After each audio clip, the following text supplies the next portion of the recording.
Hello guys, welcome to my YouTube channel. So today we are going to study on a topic called Kubernetes stateful versus deployment.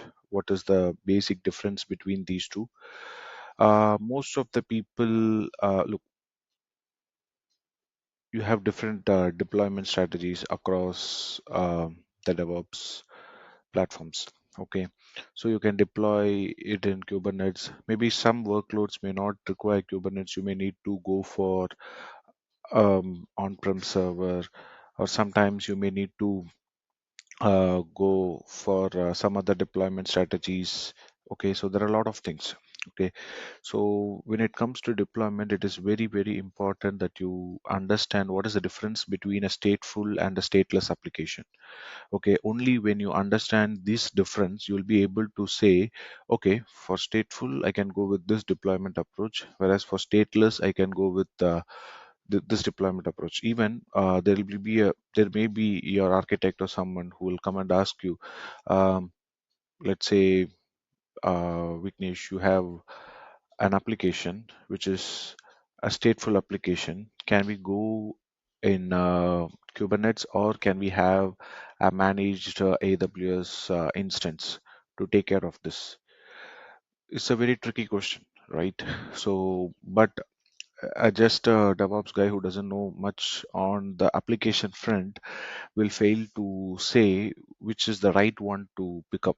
Okay, so and almost there's no one solution for every problem. Okay, so since we know we are in IT, we use different tools for different purposes. So it's very important we understand that and put that into place. So that's what we are going to cover today. So let's talk about stateful and stateless deployments in Kubernetes. Let's go to the next section. So what I'm going to do is I'm trying to make you guys understand the stateful and stateless deployments with a simple example called the elasticsearch-kibana setup. Okay, in this case, just understand whatever I'm saying. Maybe you may get doubts. I'll clarify it later. Let's say Elasticsearch is a stateful application, whereas Kibana is a stateless application. This is a fact. I'm putting it in front. Okay. Now let us go deeper. Why Elasticsearch is a stateful application and Kibana is a stateless application? That is what we are going to dig deep now.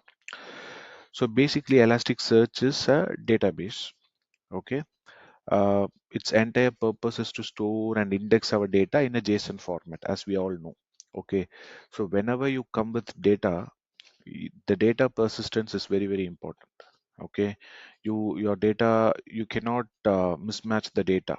Okay, and when you index a document, it is written to a disk. If the elastic pod restarts or loses the disk, the data is gone. Okay, basically your data should be connected, should be a connected one. Okay, whatever happens to the hardware, either the data loses or you get the data back, but there is no possibility you get a wrong or corrupt data. Okay, that is a primary uh, atomicity of a database. Okay, if you want to do that, then it is called a stateful application. You want to persist your state of the application, state of your data. You need that what state, the last state, whatever I've taken, the last state, what has gone. If you want to maintain that state, okay, and it is a very critical for your application, then that application or that component of CI/CD or your software lifecycle becomes is called stateful applications. Okay, there are three different reasons why Elasticsearch is stateful. Let's go one by one. One is data persistence, which I've already discussed. Second is identity. When an Elasticsearch node in a cluster needs to know who is who. In a stateful, Kubernetes ensures each pod keeps its name and reconnects to its exact name and storage volume. That's perfect. And clustering logic. For a cluster to stay healthy, nodes need to find each other consistently, and stateful sets provide stable network IDs that don't change. Okay, so basically, what happens is, whenever in Kubernetes, whenever we create, uh, what to say, So basically, let's say Elasticsearch node. Okay, what does it means by identity? You seen whenever you create a pod in Kubernetes, every time each pod will have a unique name. Okay, it will intend some hash values to it. Okay, whereas it is very difficult to connect to those pods. Let's say we have two pods, both are having Elasticsearch. When these two pods needs to communicate with each other, okay, it is very difficult to know which is what. Okay, whereas whenever you set your deployment as stateful, what will happen? You have a constant name. Let's say Elastic Cluster 0, that will be alerted to one pod, and that storage will be alerted to other pod, okay, in the worker node. So how it happens, the name will be constant, Elastic Cluster 0, Elastic Cluster 1. Okay, and Elastic Cluster 0 will be pointed to a volume in the path slash var slash lib slash Elastic Cluster slash 0 slash. Okay, whereas for the other Elastic Cluster one, it will be slash var slash lib slash elasticsearch slash one slash. Okay, so you have a different volume paths for both these pods. So the pods are not sharing that volume, and whenever these pods restart, okay, they again get the same name, Elastic Cluster 0 and Elastic Cluster 1. And what is the beauty is, whenever it restarts, it will again point to the same volume of database. Okay, same volume where the Kubernetes used to point that to. So that is the biggest advantage of it. So that whatever the data which has been previously maintained in the zero folder of the volume path, that will be automatically mapped to the cluster pod 0, similarly cluster pod 1. So in that case, what happens whenever you restart a pod, okay, or whenever you restart pods in a Kubernetes, what will happen, the pods will be mapped to a uh, defined, or uh, what to say, a defined path where the volumes are stored. So in that case, what happens whenever the restarts, your data is not lost, okay, and your data is not corrupted. Whereas in a stateless application, the pods will be having a common shared volume paths. Okay, and in that case, what happens? You never know which is taking the data, through which path the data has came to me. So okay, that is not known. Whereas in a stateful application, you know it has hit the cluster 01, and through the cluster 01, it has reached to the volume path 0. Similarly, through the cluster 1, it has reached the volume path 1. So that is the basic difference. So that's what we are saying, identity and clustering logic. So now let us go to the other part. What is Kibana? So here we are seeing Kibana as a stateless application. Why? Kibana is a visualization tool, which we already know, okay, which runs on top of Elasticsearch, which basically gives a visualized effect of what is the data that is being stored in the Elasticsearch. Okay, and you basically Kibana doesn't store any data. It just shows. It's just a UI. Okay, so in that case, what happens? There's no local storage required.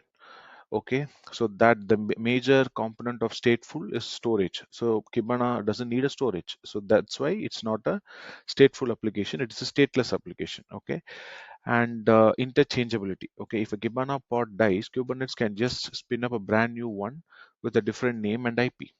Exactly, the name and IP can be different.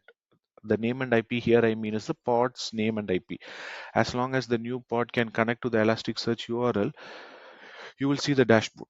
Okay, so in that case, what happens, there is no need you need to have a specified IP, you need to bind to a specific IP or specific name. That is not required here, because it's just a UI and it is not going to store any data, and the only thing it needs to do is it needs to store to the Elasticsearch. So that is the only thing it needs. So that's why Kibana is a stateless application. Now I'm going to show you something very interesting, that is what is the architecture I've did, and I've created a repo in Git, and how we have achieved this and so much things. So let's see in the next part the architecture and how it goes. Thank you. Okay. Now let us go to the architecture part. Okay, so what basically I've did and how it goes. Let's go to the architecture.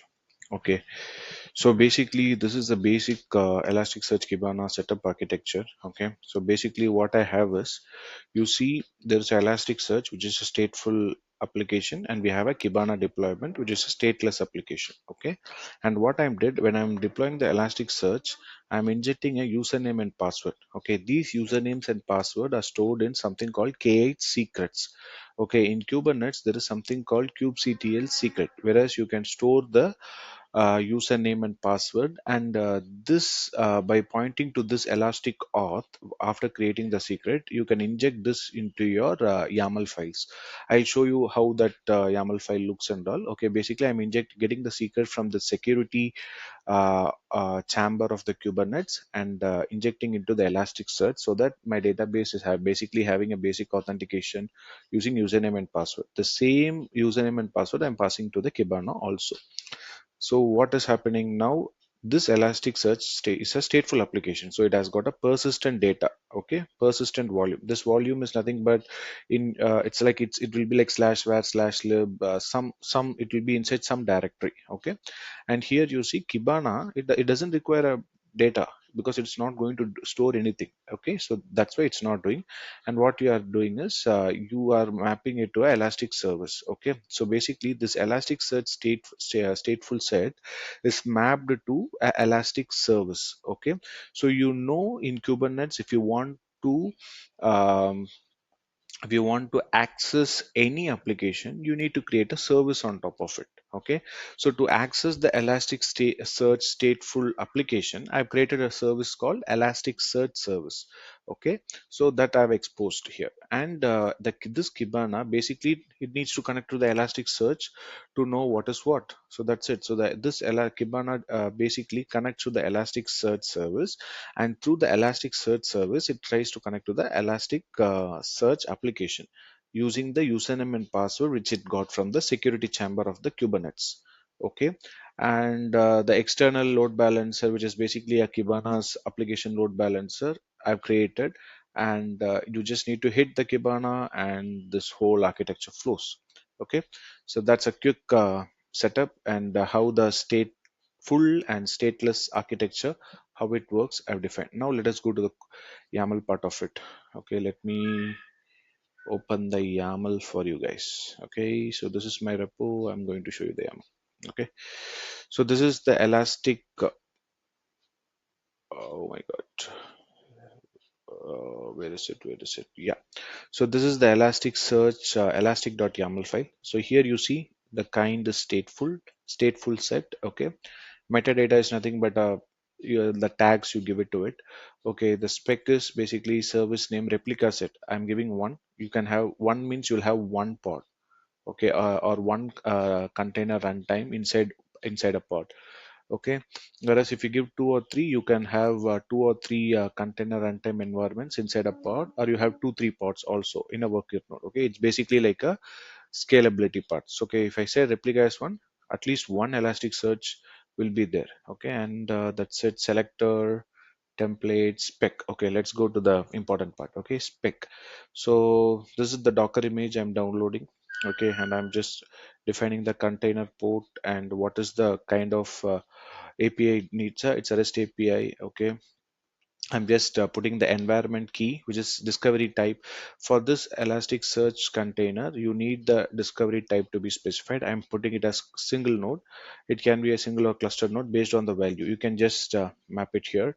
And the Elastic username. Again, you see there is two more environmental variables. I'm setting it for this Elasticsearch: Elastic username and Elastic password. If you see here, the Elastic username, I'm getting it from value from the secret key reference name elastic auth. So I've created an elastic auth as a secret key in the secret chamber of the Kubernetes, and I'm just referencing it. And the key is username. Similarly, I'm using here password. Okay, and expect security. That's it. These are all resources. If you see here, these two things I've created using kubectl secret command, and I'm just referencing it here for the Elasticsearch to view this. Okay, and at the down, if you see, I'm just creating a Elasticsearch service. That's it. Okay, just what is the TCP port and target port, and it's a so yeah. So basically, we are saying this Elasticsearch SVC as a load balancer. Okay, so now let us see how the Kibana is getting connected to this Elasticsearch. Okay, so let's go to the kibana.yaml file. It's pretty simple, guys. I'll just walk through fast.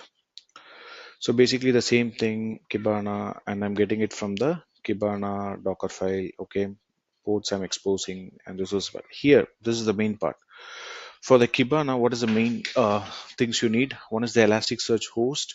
Another one is the Elasticsearch username. Another one is the Elasticsearch password. Okay, so I'm defining here. You see Elasticsearch host. If you see here, I'm giving the value Elasticsearch SVC colon 9200. This Elasticsearch SVC is nothing but the load balancer service, whatever we have created. So when you define it like this, the Kubernetes will get to know, oh, okay, it's Elasticsearch SVC. Do I have any service like that? Yes, I do have. So it will directly point to that Elasticsearch host. Okay, the Kibana doesn't need to know what is the exact IP of the Elasticsearch. It just needs to know what is the service name. So since it knows the service name, we are just putting it here. And the username and password, the same thing how we got it from the secret chamber. We are getting it from the secret chamber. And then I am exposing this Kibana as a transport port as a load balancer in the port 5601. Okay, it's pretty simple. Now you know how the Elasticsearch and Kibana both are communicating with each other. The only part what you guys are not aware is the secret chamber. How the secret chamber, how we are able to store this username and password. Okay, I know you guys are uh, asking me how where I am storing it. What is the secret chamber? I think, guys, look this. In the I think in this GitHub repo, I think you have every step what you need to do, but basically I'll just tell you this is the secret chamber. Okay, kubectl create secret. Okay, mine is a generic secret. You have different types of secrets, like chambers available in Kubernetes. I'm not going to dig deep into it. Basically I'm going with a generic one, so mine is a generic one, and the user, and I'm giving a name for that secret chamber, which is elastic auth, and I'm giving the key username elastic, and password is your super secure password 123, whatever you want. Okay, so once you create that, create this thing. Okay, then it is very easy. You just need to after you create this, you just apply kubectl apply elastic.yaml. Similarly, you do the same thing for the kibana.yaml also. And if you go to the elastic.yaml, you will be able to see in the environment variables here, you see the secret key reference elastic auth. Okay, and the key is username. The same thing I have used here. You are here, you could say kubectl create secret, the name of the chamber is elastic auth, and the literal is username and password. So we are referencing it in our YAML file so that the YAML file can read it from its secret chamber. And that's how the secrets we can handle in Kubernetes. It's a very good thing which the Kubernetes allows us. You don't need to put much how to encrypt it, how to decrypt it, and all. Okay, if you want, we can have one more session on the secrets. What are the different kinds of secrets and everything? I think for now we are good with these things. Maybe in the next upcoming sessions, I'll explain to you guys in depth about Kubernetes as an architecture, and the deployment parts. We have discussed about stateful and stateless, but we have to discuss about one more thing, which is called the services. Now we have only seen load balancer services currently. Apart from load balancer, we have few more services in Kubernetes like cluster IP and service IPs and all. So maybe in the next series, I'll be touching those topics in detail. Thank you, guys. Until next time, it's bye from me. Subscribe to my KB Tech podcast channel. Thank you. Bye bye.